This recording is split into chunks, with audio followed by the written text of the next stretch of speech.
और आज हम सविनय अवज्ञा आंदोलन के इतिहास के बारे में जानकारी प्राप्त करेंगे।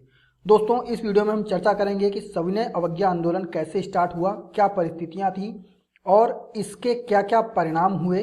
इन सब बातों पर हम चर्चा करेंगे। इसके अलावा सविनय अवज्ञा आंदोलन से संबंधित जो महत्वपूर्ण प्रश्न हैं उनकी भी चर्चा हम इस वीडियो में करेंगे। तो चलिए दोस्तों शुरू करते हैं। दोस्तों, सविनय अवज्ञा आंदोलन का अर्थ होता है विनम्रता पूर्वक आज्ञा या कानून की अवमानना करना। इसका मतलब ये होता है कि हम कानून को नहीं मानेंगे पर हम किसी तरह की हिंसा नहीं करेंगे। इसका अर्थ यही होता है।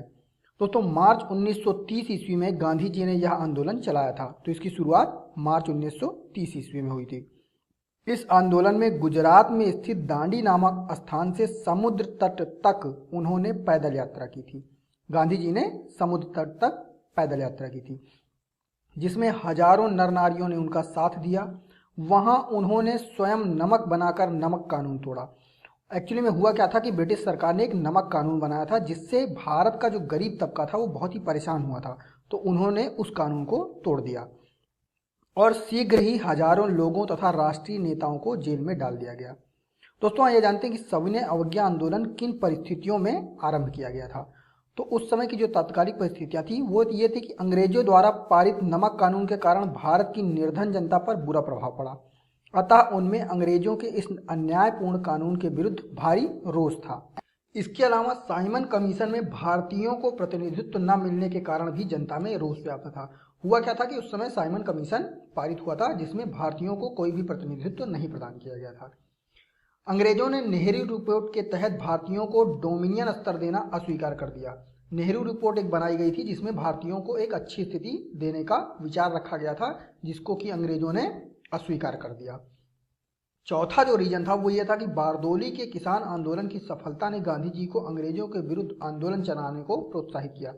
एक्चुअली में हुआ क्या था कि बारदोली में, जो कि गुजरात में स्थित है, सरदार वल्लभ भाई पटेल के नेतृत्व में एक आंदोलन हुआ था जिसको कि बारदोली सत्याग्रह कहते हैं, और यह बहुत ही सफल रहा था और जिससे गांधी जी को प्रेरणा मिली। तो दोस्तों, यहाँ पर जो आपसे प्रश्न पूछा जा सकता है वो ये है कि गुजरात में बारदोली सत्याग्रह किसके नेतृत्व में हुआ था। तो ये उत्तर होता है सरदार वल्लभ भाई पटेल, और यह हुआ था 1928 में। आइए दोस्तों जानते हैं सविनय अवज्ञा आंदोलन का प्रारंभ कैसे और कब हुआ था। दोस्तों, सविनय अवज्ञा आंदोलन गांधी जी की दांडी यात्रा से आरंभ हुआ। उन्होंने 12 मार्च 1930 को पैदल यात्रा आरंभ की और 6 अप्रैल 1930 ईस्वी को दांडी के निकट समुद्र तट पर पहुंचे। वहां उन्होंने समुद्र के पानी से नमक बनाया और नमक कानून को भंग कर दिया, और यह बात पूरे देश में फैल गई। अनेक स्थानों पर लोगों ने सरकारी कानून का उल्लंघन किया। सरकार ने इस आंदोलन को दबाने के लिए दमन आरंभ कर दिया। गांधी जी सहित अनेक आंदोलनकारियों को जेलों में बंद कर दिया गया, परंतु आंदोलन की गति में कोई अंतर नहीं आया। जो समय पे ब्रिटिश हुकूमत हुआ करती थी वो सारे जो आंदोलनकारी थे और जो जनमानस था उनको जेल में बंद कर रहे थे, परंतु इस आंदोलन में कोई फर्क नहीं आया था। इस बीच गांधी जी और तत्कालीन वायसराय में एक समझौता हुआ। समझौते के अनुसार गांधी जी ने दूसरे गोलमेज सम्मेलन में भाग लेना तथा आंदोलन बंद करना स्वीकार कर लिया।